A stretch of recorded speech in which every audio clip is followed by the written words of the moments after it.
नेता प्रतिपक्ष बने हैं जिन्होंने किसी घोषित भारत विरोधी सांसद के साथ मुलाकात करके अपने मधुर मनोभावों की अभिव्यक्ति की है। अमेरिकी सांसद इल्हान उमर जो भारत विरोधी वक्तव्यों और स्टैंड के लिए विख्यात कुख्यात हैं, पाकिस्तान गवर्नमेंट के द्वारा ले जाए गए उन चुनिंदा अमेरिकी सांसदों में से एक थी जिन्हें पाक अधिकृत कश्मीर में ले जाकर पाकिस्तान की गवर्नमेंट की तरफ से विजिट कराया गया। राहुल गांधी जी भारत के इतिहास के पहले नेता प्रतिपक्ष बन चुके हैं जिनका नाम एक समय पर पाकिस्तान ने संयुक्त राष्ट्र संघ में भारत विरोधी अपने वक्तव्य में प्रयोग किया था। सिख विरोधी, आरक्षण विरोधी बयान देने के बाद और भारत की संस्थाओं पर विदेशी धरती पर सवाल उठाने के बाद अब राहुल गांधी और कांग्रेस का हाथ भारत विरोधी तत्वों के साथ। इल्हान उमर कौन है जिससे राहुल गांधी मिले? इसने भारत के खिलाफ यूएस कांग्रेस में रेजोल्यूशन लाने का काम किया, भारत की सॉवरेनिटी को वायलेट करते हुए पीओके विजिट किया और वो भी पाकिस्तान स्पॉन्सर्ड ट्रिप पर। इमरान खान से मिलकर भारत में इस्लामोफोबिया के ऊपर चर्चा की। भारत ने जब 370 को ख़त्म किया तब उसके खिलाफ बोलकर भारत के जम्मू कश्मीर के पोजीशन के खिलाफ पाकिस्तान के जम्मू कश्मीर के पोजीशन को इंडोर्स करने का काम और लगातार हिंदुओं के खिलाफ नफरत फैलाने का काम इल्हान उमर करती है। प्रतिपक्ष बने हैं जिन्होंने किसी घोषित भारत विरोधी सांसद के साथ मुलाकात करके अपने मधुर मनोभावों की अभिव्यक्ति की है। अमेरिकी सांसद इल्हान उमर जो भारत विरोधी वक्तव्यों और स्टैंड के लिए विख्यात कुख्यात हैं, जिनके की विषय में एक सर्वविदित सत्य है कि पाकिस्तान गवर्नमेंट के द्वारा ले जाए गए उन चुनिंदा अमेरिकी सांसदों में से एक थी जिन्हें पाक अधिकृत कश्मीर में ले जाकर पाकिस्तान की गवर्नमेंट की तरफ से विजिट कराया गया था।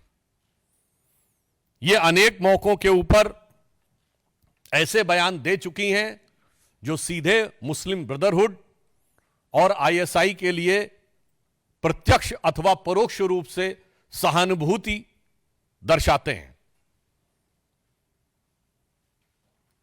राहुल गांधी जी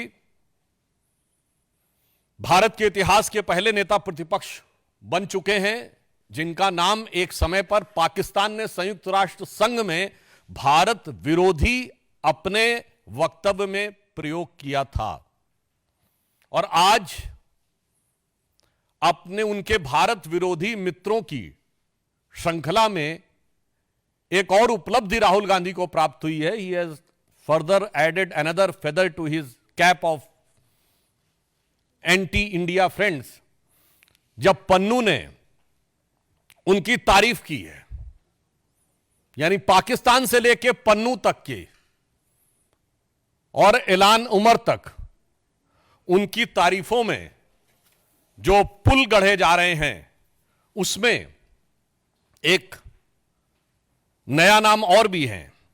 ये जनाब हैं मुशफिकुल फजल।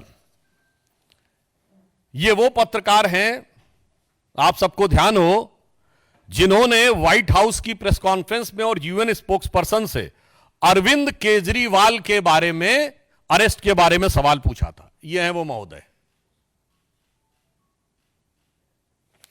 अब आइए साहब, और ये महोदय जो हैं, देखिए कितने मधुर भाव से सेल्फी ले रहे हैं राहुल गांधी जी के साथ। और राहुल गांधी जी और उनके चच्चा जो बता चुके थे कि वेस्ट वाले अरब से आए हैं और नॉर्थ वाले यूरोप से आए हैं, ईस्ट वाले चाइना से आए हैं, दक्षिण भारत वाले अफ्रीका से आए हैं। ये चतुर्दिक प्रतिभा के धनी जो इनके सैम हैं, उनके साथ ये बैठे हुए हैं। अब ये इल्हान उमर के साथ मुस्कुराहट बिखेरती हुई और हर भारतवासी को दिल को चीरती हुई यह तस्वीर है। इस विजिट में उन्होंने कुछ ऐसे शब्दों का प्रयोग किया है जिस पे मैं पूरे देश का ध्यान आकर्षित करना चाहूंगा। ये वर्ड्स उनकी डिफरेंट डिफरेंट स्पीचेस में आए हैं।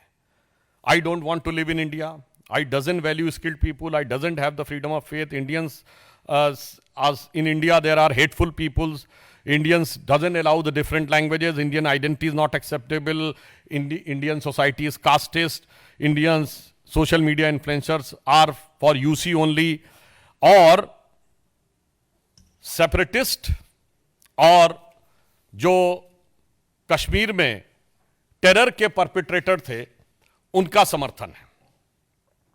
अब यहां पर मैं एक बात थोड़े दुख के साथ कहना चाहूंगा। मित्रों, आज 11 सितंबर है। 11 सितंबर का दिन दो चीजों के कारण विश्व और भारत के इतिहास में अविस्मरणीय है। एक बहुत दुखद याद जुड़ी हुई है 11 सितंबर से 9/11, और इस समय संयोग से राहुल गांधी अमेरिका की धरती पे हैं। मैं पूरे भारतवासियों को याद दिलाना चाहता हूं कि 9/11 के जो प्राइम एक्यूज थे खालिद शेख मोहम्मद और मोहम्मद अट्टा, कोई पॉलिटिकल पार्टी दिखाइएगा जिसने उनके पक्ष में सहानुभूति का बयान जारी किया हो। कोई टीवी चैनल दिखाइएगा जिसने 9/11 के बाद इन लोगों के पक्ष में सहानुभूति दिखाई हो। कोई पॉलिटिकल पार्टी बताइएगा जो अमेरिका के इतिहास का सबसे बड़ा सिक्योरिटी लैप्स, जो अमेरिका के इतिहास का सबसे बड़ा इंटेलिजेंस फेलोर, जिसने उस सरकार के ऊपर उंगली उठाई हो कि इंटेलिजेंस फेलोर था और सिक्योरिटी लैप्स था। ना, बल्कि पूरे अमेरिका ने और उनकी सारी पॉलिटिकल पार्टी ने फर्म रिजॉल्व किया। जॉर्ज बुश जो रिपब्लिकन थे, उन्होंने कहा कि हम ओसामा बिन लादेन को मारेंगे, और बरक हुसैन ओबामा जो कि डेमोक्रेट थे उस काम को अंजाम दिया। आज भारत में अगर उसके समकक्ष जो भारत की संसद पे हमला हुआ, जिसके लिए सर्वोच्च न्यायालय ने rare of the rarest crime शब्द का प्रयोग किया है अपने जजमेंट में, आप जाके चेक कर सकते हैं अफजल गुरु की हैंगिंग के बारे में। 7 साल उसकी हैंगिंग रुकी रही, और आज भी जम्मू कश्मीर चुनाव में कांग्रेस के मुख्य सहयोगी दल कहते हैं कि अफजल गुरु की हैंगिंग गलत थी। और यह राहुल गांधी अफजल की पहली बरसी पर, लोग शायद भूल गए होंगे वो जेएनयू में जो नारे लगे थे ना, भारत तेरे टुकड़े होंगे इंशाल्लाह, और ये अफजल हम शर्मिंदा है तेरे कातिल जिंदा, वो था क्या? वो 2015 में अफजल की हैंगिंग की पहली बरसी थी और जिसका ये लोग नैतिक समर्थन कर रहे थे। सोचिए, ये 11 सितंबर हमें क्या याद दिलाता है? देश को लेकर एक ऐसी सोच। आप बताइए, किसी भी अमेरिका के नेता ने बाहर जाकर कोई ऐसा विरोध किया हो?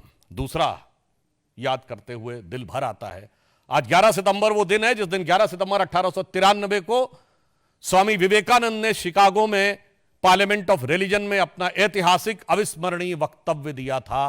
दुख, 29 साल के उस युवा सन्यासी ने भारत की वो प्रतिष्ठा बढ़ाई थी कि शिकागो हेराल्ड ट्रिब्यून ने यह लिखा था कि इस युवा सन्यासी के पास लगता है ज्ञान का वो समुद्र है जिसकी एक बूंद भी हमारे सारे विद्वानों के पास मिला के नहीं है। और एक 54 साल का युवा आज जाकर भारत और भारतीय संस्कृति को लांछित करने, अपमानित करने की कोई रास्ता नहीं छोड़ता।